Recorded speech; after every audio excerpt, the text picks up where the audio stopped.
زمانوں میں ہوتا تھا کہ وہ ہوتے تھے بھیا، وہ خانقاہیں ہوتی تھیں.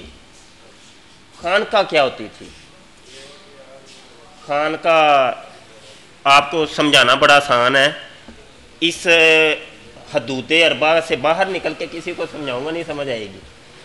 یہاں سمجھانا آسان ہے. خانقاہ یہ ہوتی تھی کہ جو ادھر ہو رہا ہے، جو ادھر ہو رہا ہے اس کو کہتے ہیں خانقاہ. ہمارے بزرگوں کی خانقاہیں ہوتی تھیں، وہ آستانے نہیں بناتے تھے. آستانہ سسٹم تو اب آئے ہیں، یہ 1 صدی سے غالباً. پہلے خانقاہ ہے. خانقاہ کیا ہوتی تھی؟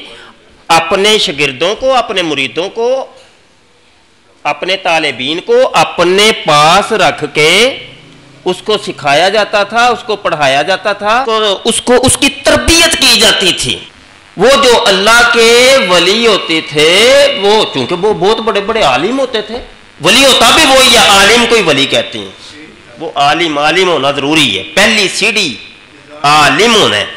آج تو جوہلا پیر بن گئے ہیں سارے، بیچاروں کو نماز تک کا طریقہ نہیں آتا. میاں جن کو تم وہ شیخ الحدیث، شیخ القرآن، غوث اعظم، بڑے بڑے لقب ہوتے ہیں. بھائی مجھے تو وہ بھی نہیں آتے، یقین جانے. جب ان پیروں کے اشتہاروں پہ نام لکھے ہوتے ہیں، پیر جی کا نام ڈھونڈنا مشکل ہو جاتا ہے، اتنے لقب ہوتے ہیں اس کے اندر. وہ سمجھ نہیں آتی کہ یہ بندہ ہے کیا. اس کو نماز تک کا طریقہ نہیں آتا.